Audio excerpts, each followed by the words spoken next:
So we have for you item number 9, AB-598. Thank you.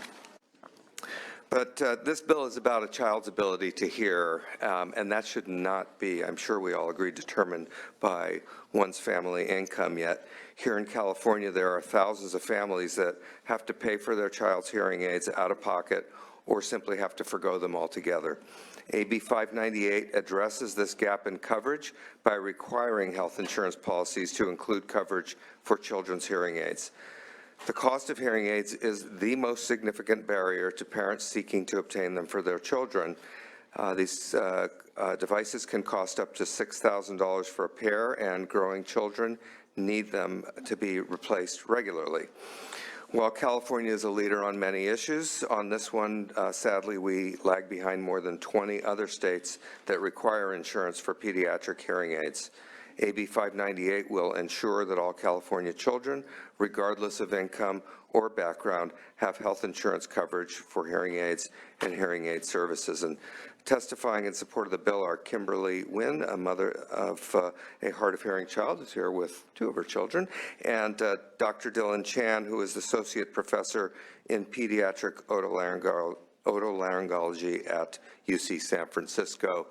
I first want to thank the author for his continued efforts in moving this bill forward. So 1,000 children are born every year in California with hearing loss. For these children to develop speech and spoken language, hearing aids are an absolute medical necessity. There's overwhelming evidence that failure to provide appropriate intervention to deaf and hard of hearing children by 6 months of age leads to speech, language, cognitive, educational, and social emotional deficits. Every month in delay in starting hearing aids decreases their long-term language potential. For this reason, hearing loss is considered a developmental emergency. It requires early intervention to prevent permanent delays. In California, we screen 99% of our newborns for hearing loss, but screening is only useful if it can lead to early and timely intervention, and that's where we're failing our children. Only 10% of California children have hearing aid coverage through their private health plans. Hearing aids cost up to $3,000 each, and in my clinic, I see hardworking families who simply can't afford them. And I also see the permanent speech and language delays that happen when kids don't get hearing aids in a timely manner when they need them. These preventable consequences are not only devastating for the child and the family, they are a tremendous cost to society and to our taxpayers. It's estimated that a single child born deaf or hard of hearing costs taxpayers up to $1 million in educational costs, special educational costs, and lost productivity if they don't get intervention in time. So we need to act now. A developmental emergency is really evolving right now for every child in California without hearing aids due to inadequate insurance. Hello, thank you for having us. My name is Kimberly Nguyen. I am a single deaf mother with 2 children. They're both here with me. Both of them are hard of hearing, and they both use hearing aids on both ears. Now, my girls' hearing aids have a huge impact on their lives. It provides them with equal access, along with sign language, to their family and peers. They love music, singing, dancing, and watching movies. They are able to communicate and do well in school. Hearing aids are essential for their success.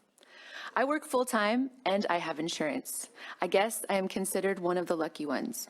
9 out of 10 insurance companies do not cover hearing aids at all. My current insurance only covers $1,000 total, which doesn't even cover the cost of 1 hearing aid. My children's hearing aids can cost up to $6,000 for the 2 that they each need. That is $12,000 for the 2 of them every time new aids are needed. This does not include the expense of ear molds as they grow or batteries. I am the sole financial support provider for my girls. You can imagine that this is a struggle for me to support them. Paying for hearing aids is a huge but necessary medical necessity for them. AB 598 would be a major help for my family. When this bill passes, it will lift off my shoulders this enormous expense and allow me to spend more precious moments with my daughter. And Dang, parent and support. Thank you.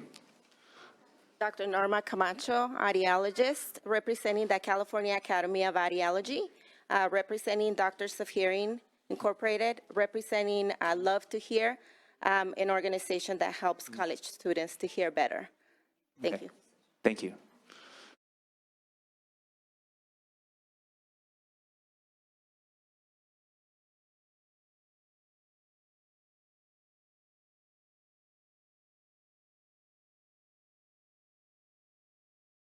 if I may. First of all, shame on us for falling short in selecting a benchmark plan that didn't cover it. Shame on us. So whatever the outcome of today's bill, that I will be supporting, that Dr. Pan, all of us need to make sure that we are engaged a little more proactively in that process next time. Hearing aids are critically important, especially for young children. We need to get to a point where insurance companies are paying for it. I know you hate to hear that, but what do? Do we just allow these young children to not be able to hear and develop and reach their full potential? We have to find a way. We can find a way to say no. Let's find a way to say yes. I look forward to supporting the bill. I shared with the author my experience as an educator and how detrimental it is for our students during the early years of their education not to be able to hear. And I had many, many cases in which, we tried everything and we thought there were special needs, and just realizing that just needed a simple hearing aid made all the difference in the world. So I'm absolutely supportive of getting those kids and younger adults what they need. So thank you for bringing this forward. I think it's essential with that. Thank you. When we say critical period of development, if we don't fix that problem within a window of time, it's not like we can go back in time and fix it later. That problem becomes more permanent because it actually shapes the way the brain develops. So we're talking about, we find the problem, we screen for the problem, that's why we screen for it in newborn screening. We find the problem, we screen for the problem. If we don't address it in a certain window of time, that's a consequence that's permanent for that child as they become an adult. That becomes a permanent issue in terms of their future learning, the potential, and that, of course, becomes a permanent issue, by the way, for all of us as a compassionate society. And so that... Pan, I. Stone. Stone, I. Gonzalez. Aye. Gonzalez, I. Grove. Grove, I. Hurtado. Leyva. Leyva, I. Mitchell. Mitchell, I. Monning. Rubio. Rubio, I. 7. You have 7 votes. That's enough to get the bill out. We'll put the bill on call for absent members. Thank you. Thank you. All right.